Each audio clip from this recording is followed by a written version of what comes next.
국제정세가 악화되어 가는 가운데 전 세계 많은 기업들은 말 그대로 최악의 상황을 맞고 있습니다. 미국에서는 100년의 역사를 자랑하던 기업들의 파산 신청이 이어지고 지난 8월 일본에서는 코로나로 인해 도산한 기업이 무려 400개나 되었습니다. 그런데 한국의 기업 중에 위기를 기회로 삼아 오히려 통쾌한 실적을 기록하는 곳들이 있습니다. 지금부터 그 중에 3개의 놀라운 한국 기업들을 살펴보겠습니다. 첫 번째로 기존에 상상치 못한 방식의 지하철 스크린도어를 수출해 대박이 난 중소기업 SKD 하이테크입니다. SKD 하이테크는 전남 광양시에 있는 직원 20여 명의 작은 중소기업이었습니다. 지난 2003년 대구 지하철 3사를 계기로 스크린도어 개발에 나서 17년 만에 상하 동작형 스크린도어 개발을 성공했습니다. SKD 하이테크가 개발한 로프 스크린도어는 위아래로 로프형의 줄이 움직이면서 승강장과 열차 사이를 막는 형태입니다. 좌우 개폐식 스크린도어와 달리 출입문의 위치나 열차의 길이에 구애받지 않고 설치 가능한 것이 특징입니다. 이 때문에 좌우식은 같은 종류의 열차만 다닐 수 있었지만 상하식은 여러 종류의 열차가 다닐 수 있습니다. 또한 전원이 차단되거나 화재가 발생할 경우 스크린도어를 열어 비상탈출이 가능하도록 설계되어 있습니다. 국내 대부분의 지하철역에는 좌우형인 완전 밀폐형 또는 반밀폐형으로 소음과 바람 등의 차단 효과가 컸습니다. 하지만 유사시 대피가 어렵다는 단점이 있었는데 상하 로프형 스크린도어는 이 같은 점을 해결해 주었습니다. 게다가 상하식 개폐형 스크린도어는 완전 밀폐형보다 설치비가 30% 이상 저렴하고 관리비용도 적게 들었습니다. 국내에서 이 같은 놀라운 기술이 개발되자 철도 왕국이라 불리는 일본에서 제일 먼저 관심을 보였습니다. 스크린도어가 대부분 없는 일본의 지하철 승강장에서 각종 사고가 끊이질 않았기 때문입니다. 이에 SKD 하이테크는 일본 도쿄의 츠키미노역에 시범 설치해 안정성을 입증받았습니다. 이후 유럽에서도 이 놀라운 스크린도어에 관심을 보였습니다. SKD 하이테크의 상하식 스크린도어는 불가리아에 1000만 달러 규모로 수출되었습니다. 지난 8월 21일 불가리아 소피아 바실 레브스키역에 이어 9월 3일부터는 오팔 첸스카역에서 정상 운영을 시작했습니다. 또한 앞으로 불가리아 내 10개 역에 추가로 설치할 계획입니다. 불가리아를 시작으로 루마니아와 헝가리에서도 계약 요청을 받고 있습니다. 또한 프랑스와 영국, 스웨덴, 스페인, 태국, 대만 등 15개 국에서도 계약 요청이 잇따르고 있습니다. 한성무 SKD 하이테크 대표는 앞으로 횡단보도와 버스 정류장 등에서도 이 기술을 확대 적용할 계획이라고 했습니다. 두 번째로 코로나 사태로 전세계 주요 항공사들이 최악의 실적을 발표하며 무너져갈 때 홀로 흑자 전환에 성공해 모두를 깜짝 놀라게 만든 대한항공입니다. 지난 25일 일본 최대 항공사인 아나홀딩스는 2022년까지 3,500여 명을 감원할 방침이라고 밝혔습니다. 요미우리 신문은 아나가 올해 사상 최악의 실적인 약 5천억엔, 한화로 약 5조 3,800억 원 규모의 적자를 기록했다고 했습니다. 이는 2009년 글로벌 금융위기 때보다 10배나 많은 규모로 역대 최대의 적자가 될 것이라고 했습니다. 인력 감축뿐만 아니라 유지비가 많이 드는 30대 항공기도 매각하기로 했습니다. 일본뿐만 아니라 유럽에서도 여객 수송이 올해 말까지 회복되지 않으면 200개에 가까운 공항이 파산에 직면할 위기에 놓여져 있습니다. 국제공항협회는 유럽 내 193개의 공항이 위험 상태에 있는 것으로 추정된다고 말했습니다. 이런 가운데 대한항공은 전 세계에서 유일하게 흑자 비행을 했습니다. 지난 6일 대한항공에 따르면 2분기 매출액이 작년의 반토막 수준에 그쳤음에도 화물 부문의 하락으로 1,485억 원의 영업흑자를 기록한 것으로 잠정 집계되었습니다. 이것은 코로나로 전세계 대부분의 하늘길이 막혀서 항공 여객 수요가 바닥을 쳤지만 항공 화물 부분이 큰 성과를 거뒀기에 가능한 실적이었습니다. 대한항공은 국내 업계 최초로 여객계 화물을 싣는 발상의 전환을 시도했습니다. 놀고 있던 여객계에서 자석을 뗀 화물기를 개조하여 10여 톤의 화물을 추가로 탑재한 것입니다. 2016년 대한항공은 최대 30대까지 운영하던 화물기를 절반 가까이 줄이려고 했을 때 화물 사업의 경쟁력을 위해 축소폭을 줄였습니다. 이 같은 판단으로 유지된 대한항공의 23대의 대형 화물기단은 코로나로 공급이 부족해진 항공화물 시장에서 위기를 극복하는 견인차 역할을 했습니다. 또한 화물 수요와 운임이 급등하고 국제 유가와 원달러 환율이 하락하면서 큰 이익을 얻게 해주었습니다. 또한 마스크와 방호복 등 K방역 관련 품목뿐만 아니라 일반 화물 등의 수출 회복은 전년 동기 대비 약 20%나 증가했습니다. 게다가 한국이 K방역으로 유상이 높아지자 한국 제품도 덩달아 인기를 끈 요인도 크게 작용했습니다.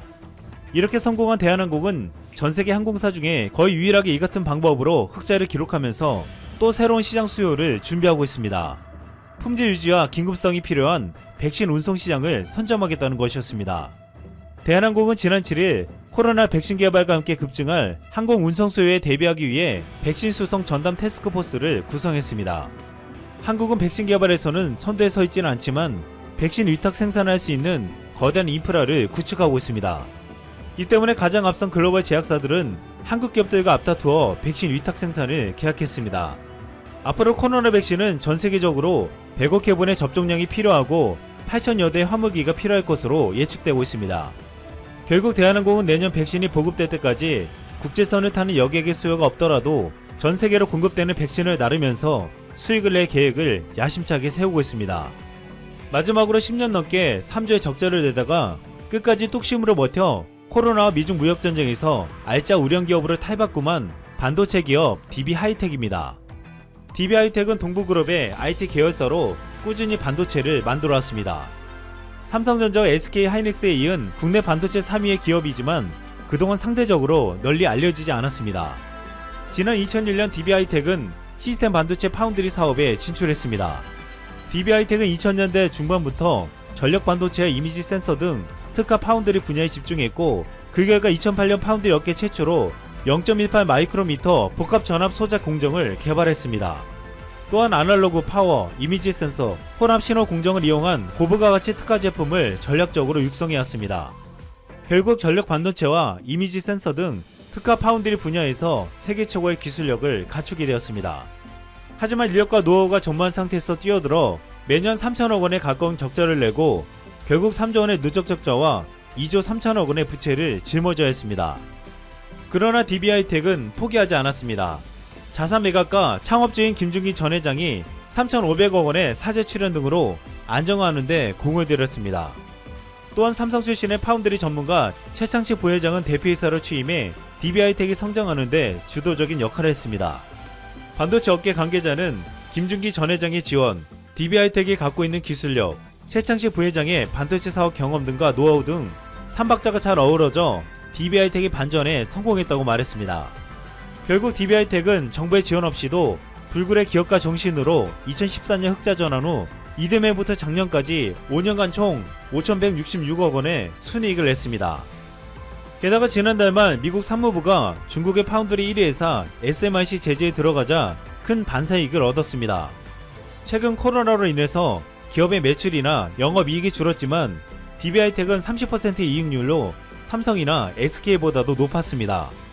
또한 DB하이텍은 올 3분기와 내년 영업이익률은 무려 32.6%로 전망되며 승승장구하고 있습니다. 한국의 기업들은 그동안 숨막히는 글로벌 경쟁과 수없는 위기 속에서 현재 미국은 대선 개표로 정신이 없는 상황입니다. 특히 일부 경합 지역이 아직 결론이 나지 않아서 트럼프냐 바이든이냐 결정을 짓지 못한 상황이죠. 놀라운 점은 미국 주요 언론들의 예상과는 다르게 트럼프가 초반부터 선전을 하면서 많은 경합 지역에서 유리한 고지를 점하고 있다는 점이 되겠습니다. 트럼프 미국 대통령은 대선일 이튿날인 4일 새벽 우리가 이번 선거에 이겼다며 선거 결과에 대해 경이롭다고 말했습니다. 로이터 통신에 따르면 트럼프 대통령은 백악관 행사를 열어 이러한 입장을 발표하면서 사실상 승리를 선언했습니다. 트럼프 대통령은 아직 최종 결과가 나오지 않은 펜실베니아에서 엄청나게 이기고 있다고 하는 등 주요 지역에서 이기고 있다고 말했습니다. 또 그는 이번 선거를 국민에 대한 사기 선거라고 주장했습니다. 자신이 반드시 승리하겠다는 것입니다. 펜실베니아와 같이 아직 우편 투표가 개봉이 안 된 곳에서 혹시 바이든의 역전이 일어나고 이것이 바이든 당선으로 연결이 된다면 트럼프 대통령은 대법원에 판결을 넘겨 실제 소송전이 될 수 있습니다. 그런데 이렇게 초박빙인 미국 선거에 한 가지 흥미로운 점이 있습니다. 바로 한국을 비롯한 아시아에서는 트럼프 대통령이 되어야 한다는 주장이 상당히 많다는 것입니다. 홍콩의 SNP는 아시아 주요 지역인 한국, 대만, 일본, 홍콩 등에서 트럼프의 재선을 바라고 있다고 전합니다. 그 주된 이유로는 트럼프만이 중국의 횡포를 잠재울 수 있는 대통령으로 본다는 것입니다. 남중국해에서 중국은 필리핀이나 베트남 바다를 모두 자신의 영역으로 표기하고 있으며 연일 인접한 나라들의 각종 피해를 끼치는 것은 물론 세계적으로 지탄을 받고 있는 상황입니다. 심지어 오징어 등 수자원을 갈취하기 위해서 아르헨티나까지 중국 배를 몰고 가서 어자원을 싹쓸이하면서 전 세계적인 민폐를 끼치고 있습니다. 이에 따라 중국을 견제할 미국을 원하는 사람이 많은 것이죠. 게다가 반대편인 바이든은 여러 가지 면에서 친중적 색채로 인해서 아시아의 외면을 받는 상황입니다. 바이든은 그의 과거 인터뷰에서 중국은 문제가 아니다. 그들은 악당이 아니며 지속적인 발전을 원한다고 했습니다. 또한 한국에서 미국의 민주당은 한국보다 일본을 더욱 챙겨주는 모습이 다분하다고 하면서 트럼프는 일본을 좋아하는 것 같지만 그렇다고 노골적으로 일본 편만을 들지는 않고 있으며 한국을 G7에 들어오라고 적극 얘기하고 한국에서 처음으로 위안부 할머니를 만나는 등 한국인들에게 여러 가지 면에서 호감을 샀던 것으로 전해집니다. 그러다 보니 많은 면에서 한국인은 트럼프 재선을 바랍니다. 트럼프가 조금이나마 한국에 더 도움이 되지 않을까 하면서 한국인들도 미국 대선 방송에 열중합니다. 그런데 최근 중국은 한국에 건드리지 말아야 할 마지 노선들을 계속해서 넘고 있는 상황입니다. 특히 6.25 때 중국은 북한과 함께 남침을 하면서 한국에 사죄를 해도 모자란 상황입니다만 미중 간의 대립이 지속되면서 이것을 자신들이 미국을 이겼다며 항미 원조를 통해 애국심을 고취합니다. 이 가운데 괜히 BTS만 건드려서 전 세계적으로 구설수에 오르며 반중 분위기를 확산시키기도 했습니다. 그런데 또 하나 한국에 대해서 건드리지 말아야 할 중요한 마지노선 중 하나는 한복이라고 전해집니다. 한복은 한국인들이 자랑하는 전통 의복으로 최근엔 블랙핑크도 현대화된 복장으로 입고 등장하여 세계적으로 알려지며 그 아름다움을 과시합니다. 그런데 중국은 이제 그것이 자기 것이라 주장하죠. 각종 중국의 드라마에는 주인공들이 한복을 입고 등장하며 예능 프로그램에는 한국이 자기 옷이라 떠듭니다. 상모를 돌리기도 하는 모습이 나오고 335 한복을 입고 앉아 김장을 하고 있습니다. 물론 연변 지역에서는 아직도 김장김치를 담그는 한국의 풍습이 그대로 이어지고 있습니다만 과거와 다른 점은 이제 그런 것이 모두 한국이 아닌 중국의 고유의 풍습이라고 흐름을 바꾼 것입니다. 조선족들이 한복을 입었기 때문에 그것은 곧 중국의 옷이며 한복은 중국 것이라고 발전합니다. 최근 중국 당국이 조선족 교과서의 한글 표기를 없애는 작업을 하는 것과는 반대로 이중적인 모습입니다. 그들이 원하는 것은 한복을 우선은 중국화시켜서 전 세계에 알리는 작업이 포함되어 있는 것이며 나아가 한국이 중국의 속국이라는 이야기를 통해 한국 역사를 왜곡하는 동북 공정까지도 발전합니다. 그런데 중국은 한국만 그러는 게 아니라 베트남 전통 의상인 아오자이도 자신의 옷이라 주장합니다. 최근 미스 어스의 중국 대표는 베트남의 전통 의상 아오자이를 입고 등장해 베트남의 분통을 터뜨렸습니다. 몽골 같은 경우에는 아예 이미 원나라가 몽골을 지배했다는 것을 역사적인 정설로 왜곡했습니다. 몽골 제국에 지배당했던 과거를 정반대로 바꾼 것입니다. 그러면서도 프랑스 박물관에는 몽골의 칭기스칸의 이름조차 언급하지 말라고 협박을 가하기도 했습니다. 이렇게 전 세계가 중국의 막무가내식 억지에 어떻게 대응할지 크게 고심하는 상황에 다다르고 있습니다. 또 하나 중국이 이러는 이유 중에 하나는 중국의 많은 사업체가 저작권을 무시하기 때문입니다. 한국에서 뭐만 잘 되고 있다고 하면 그대로 베껴서 자신들이 컨텐츠화하려고 시도하는 것입니다. 넷플릭스에서 크게 히트친 킹덤 이후에 중국 상륙에서 많은 배우들은 한복을 입게 됩니다. 이들은 자신들도 한복을 입고 드라마에 나오면 세계적으로 인기를 얻을 것이라고 착각을 합니다. 한국은 뭔가 대책이 필요한 상황인데요. 중국이 이렇게 자신들의 문화 콘텐츠가 문화 대혁명으로 사라지게 되어 주변국의 문화들을 그대로 베끼고 자신의 것이라고 주장하는 행태는 더 이상 볼 수 없다는 것이 공통된 의견입니다. 또한 한국은 이러한 중국의 동북 공정, 한복 공정에 어떠한 묘수가 없을까 고민하게 되는 시점입니다. 그렇지만 중국의 횡포 때문에 고양이 목에 방울 달기처럼 주변국들은 격분하면서도 그냥 참고 있는데요. 그런데 한국 네티즌이 올린 한복에 대한 트윗 하나가 이것이 중국을 잠재울 수 있다는 기대감이 듭니다. 아름다운 한복은 독재자에 맞선 민주화 혁명에도 함께 했어. 왜냐하면 한국이 우리 전통 의복이기 때문이라는 트윗을 한 것입니다. 네티즌들은 환호했습니다. 한 네티즌은 중국이 더 이상 한국을 자기 옷이라고 주장하지 못할 것이라고 반색하는 모습을 보입니다. 왜냐하면 중국에서 민주화 운동은 있을 수 없는 일로 그러한 비슷한 일이 발생한다면 공산당 당국은 모든 것을 차단하고 한복 이야기를 없던 일로 할 것입니다. 현재 방송되는 모든 예능에서 한복은 자취를 감추고 오히려 단속의 대상이 될 수도 있다는 것입니다. 한 네티즌들은 앞으로 민주적인 시위를 할 때 모두 한복을 입고 나가는 게 좋겠다는 이야기도 합니다.